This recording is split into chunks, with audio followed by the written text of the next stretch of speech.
Welcome Aries to your 2021 annual reading and forecast, your yearly reading and forecast.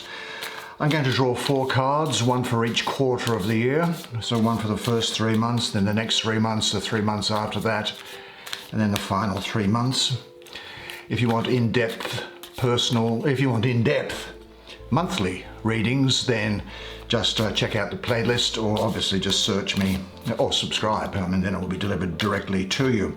But let's see what there is in store. Now I'm going to use a pen to point out some of the very esoteric imagery in these cards, because the esoteric imagery, which I think you're going to love, is going to be something which is going to influence what the cards mean. But let's get it underway, shall we? And then we'll do the reading for you. What is this first card? The 3 of Wands, great card for the beginning of the year. There's the Hanged Man. Let's have a look at this one here. The Knight of Swords.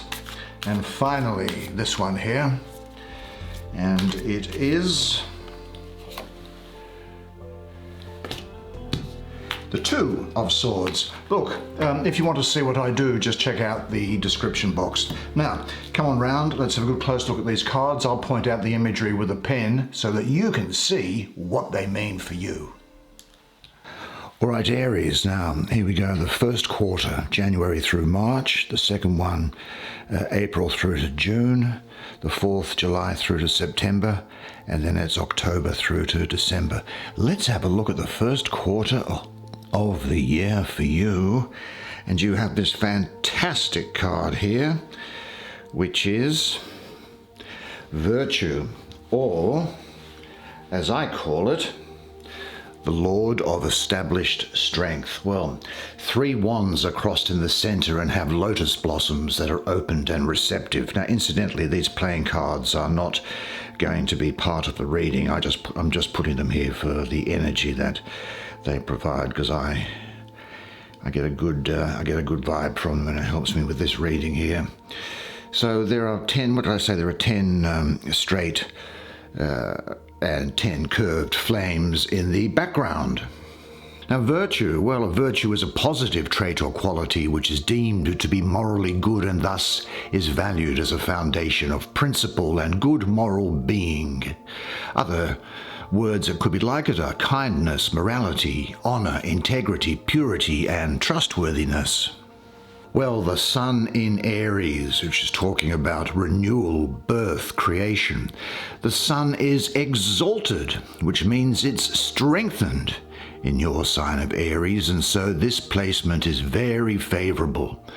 And this plays out in this 3 of Wands, in that the energy, enthusiasm, and magnetism of the sun pours through the active, optimistic, and enterprising Aries.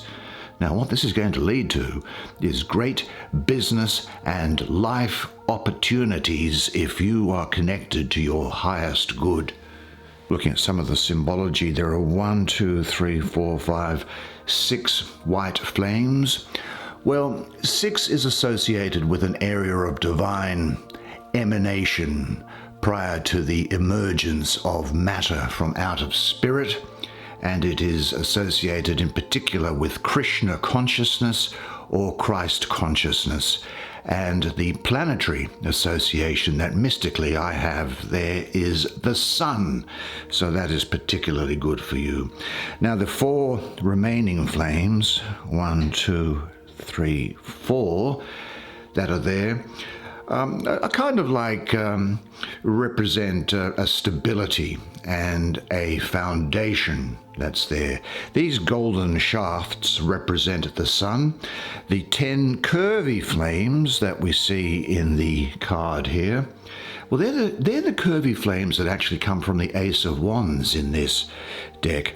And this particular type of wand here, this lotus wand itself, is associated with the ancient Egyptian goddess of Isis, which is the power of creation, the initial fruition of your plans. the 9 petals on the lotus wand, link them with the moon and creativity. The 3 wands themselves are unity of your mind and heart with your actions, which bring together with the newness represented by the sun in Aries. That is virtuous action. So from all of this, we can see birth, creation, and things coming forward at this time of year.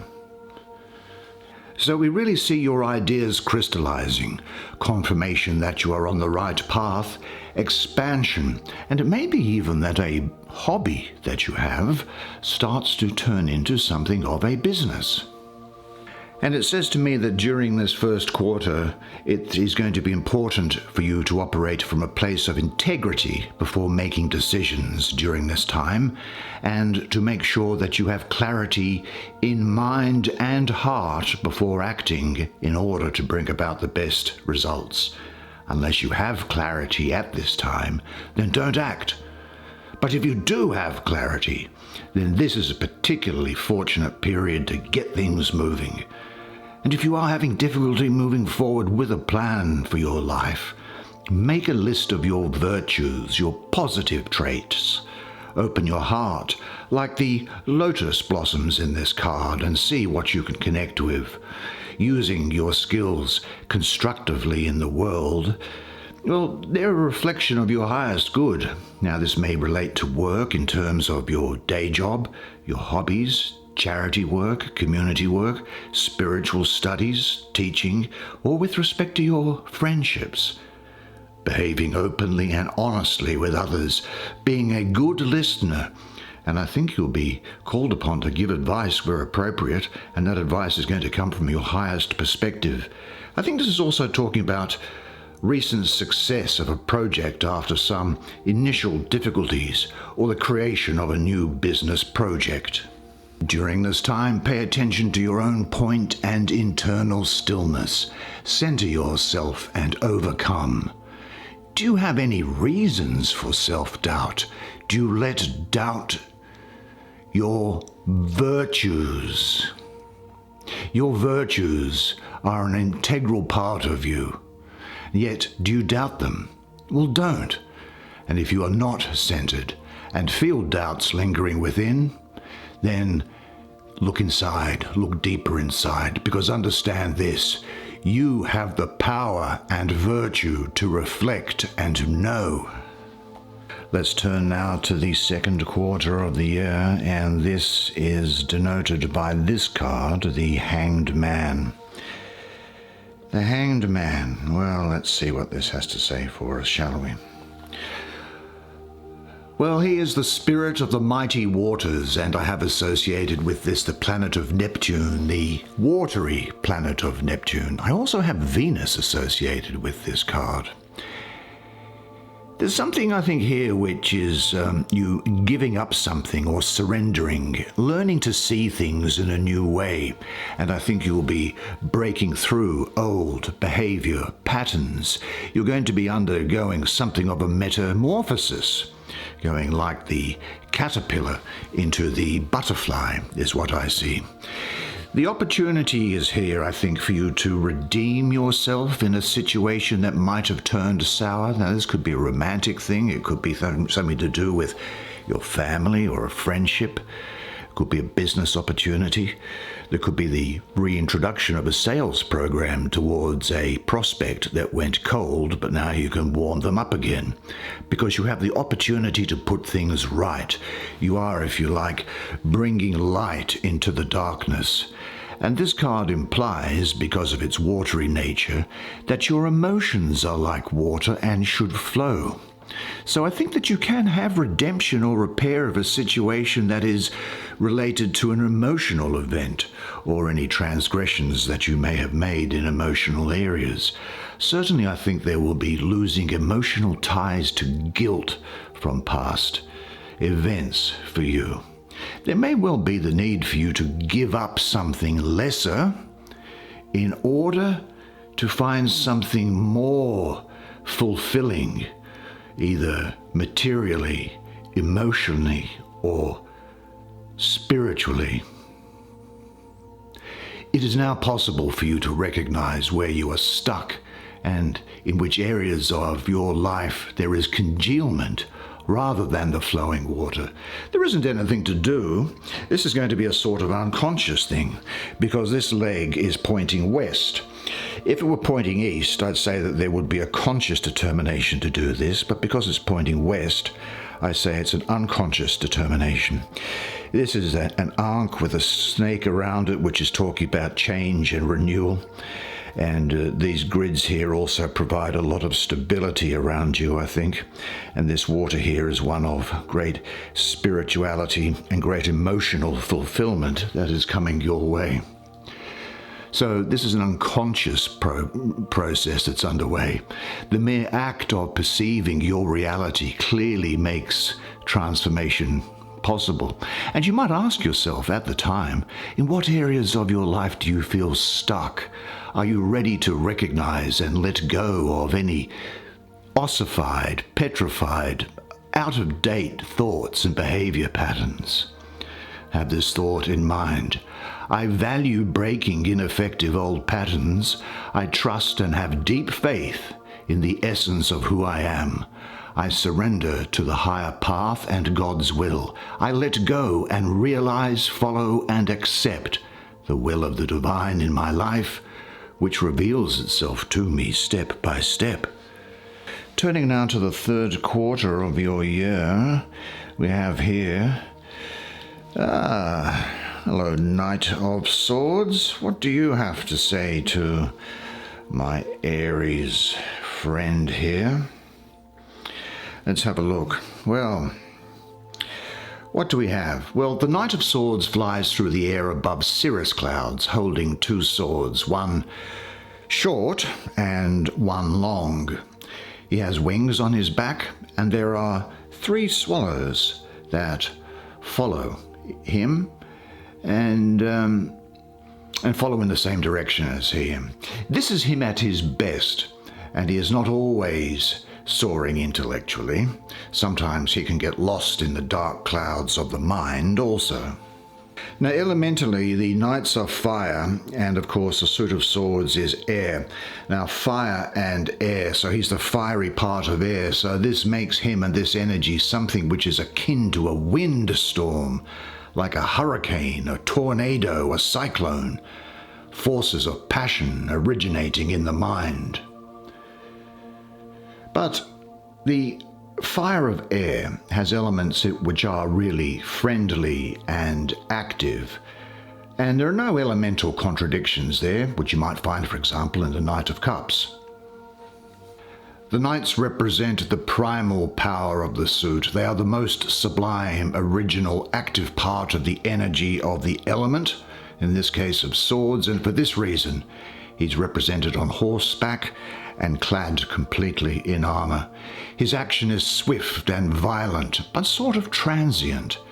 In the element of air, their action is like wind. When the impulse expresses itself through the intellectual realm of air, we see a great intellect with powers of discrimination, which can also be very commanding. Now, as for the astrology around him, I'm getting a lot of Gemini and a lot of Taurus. Yeah, so we have I think, the energy of the mind in Gemini with the influence of the stability and determination of Taurus. The influence of Taurus is less, as I'm kind of thinking like the third decan of Taurus, and therefore it's the most unpredictable. The other reason why I'm getting Gemini around here, so there could well be a Gemini that's important to you, but it also says that you'll have the great intellectual ability of the Gemini during this period as well. Why am I getting so much Gemini here? Well, first of all, he's a knight on a horse, so this means that you will be going for your goals without distraction. Now, his wings, you may not be able to make it out, but they bear the four directions of the compass, and he's traveling sort of southwest here. The sword, well, that's the symbol for air and a penetrating nature of the intellect to see through things. The dual blades, I think, are a symbol for Gemini, and the swallows, in fact, are attributed to Mercury, that androgynous planet of communications. Mercury, which is the ruler of Gemini and the ruler of communication. The long sword, I'm looking at it, it has, you may not be able to make it out, but there is on there a symbol for air on the hilt representing Gemini, and the small figure, the small sword, has on it the symbol of the sun, which is fire. So both swords represent fire and air, which are, of course, the elements of the Knight of Swords, as I just mentioned. So putting this together, what this means with the fact that he's sitting underneath this Aries card here, and with this Hanged Man above him and this one here, I think that this means that you will have clear insight into problems, and you'll be working quickly to set your goals and not letting anyone or anything get in the way. It is nevertheless going to be something of a restless period for you, where you are transitioning and trying to get somewhere else, either in your everyday life or physically in terms of travel. It is a time, I think, now for listening to your head rather than to your heart, because I think that he is actually someone who's more comfortable in his head than he is in expressing feelings.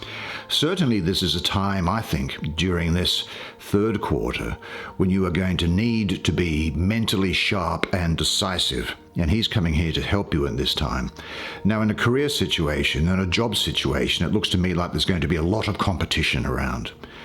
You might want to break free from the restrictions of a workplace and give you something which gives you more freedom, because this Knight is indicating restlessness in all the aspects of life. Now, in a relationship, this Knight of Swords can represent the love-hate relationship, where you keep breaking up and getting back together. You love each other deeply. However, you bring out the warrior in each other, which can be draining in the long run, and then ultimately someone says, "Who signed up for this?" Incidentally, that love-hate relationship can also refer to a workplace relationship, where you might be you might be getting to the end of your tether in relation to something. Now, in the final quarter, what is it that we have here? Well, we have the Lord of Peace restored, and in this, we can see two swords which cross in the center of a blue rose. Now, the glyph of the moon is balanced on a dagger at the top of the card, and at the bottom, the sign of Libra. Well, that's supported by another dagger. Let's have a look at what's on this thing here. Well, on each of the guard of the two swords here, there is a dove and an angelic figure kneeling in prayer, which is a symbol of peace. The pinwheel in the background talks about constant activity of air or the mind. So, despite the relative peace of the card, sometimes you might think that the peace that you have is only a temporary stay from what is in the background. Now, this blue rose emits white rays, and they form the geometric pattern which is in this background here. Now, there's 5 rose petals, and they represent the goddess and Venus, because this has got a great degree of Venus associated with it. Esoterically, this planet of blue is with Venus for me. Now, as I pointed out in the symbology, there was the moon and there is Libra. Well, the astrology of, and I agree with it, is that it is moon ruling Libra, but it's the first decan of Libra. It's that cardinal decan, the 0 to 10 degrees, or the 23rd of September to the 2nd of October. Look, this is a happy combination. Your moon sign describes your instinctive or emotional energies. And with the moon in the sign of Libra, you're likely to have a deep need for peace and harmony in your life. Libra is symbolized by the scales, isn't it? And that relates to any area of your life which represents balance, and that can include personal environment, your work, relationships with others. But the purpose of this card really is one which is more about neutrality, I think, being neither good nor bad. So balance is what's important. I think it's very likely that you may be having a difficult time making up your mind about something during this period and that you need to make a choice. I don't think it's going to, or maybe a series of choices. I don't think they're necessarily going to be really acute, dramatic. But it's sitting in the background, and every now and again it surfaces up and gets hold of your mind. I think I can see you dealing with the pros and cons of a situation. Although this is entitled Peace, it may be a feeling sometimes of being sort of passive in there. I think it could be that you'll find that you at the start of the period lack the information that you need to make the right decision at the time. But you do get that information, and when you get it, it's like the light goes on and you can see the situation for what it is, and you'll be in a much better position to make the decision with the result that is right for you. What areas of your life you might be considering at this time are especially important to you? I think you'll be able to come calmly to the necessary decisions. Take time for deep relaxation, because you'll be in a good position to examine your past, present, and future and write down your insights and have this thought in mind the whole time that deep peace fills my heart. Well, I think it's going to be on balance a really, really strong year for you, probably your best year ever. That's the way it is for you. Well, there you go, 2021 in a snapshot. It's been great fun doing that reading for you, and I hope that you enjoyed it as much as I did providing it to you. Now, I look forward to seeing you in the monthly readings, okay? But until then, just remember one thing always, and it is this, that you are a legend, and I look forward to seeing you next time. Until then, it's bye for now.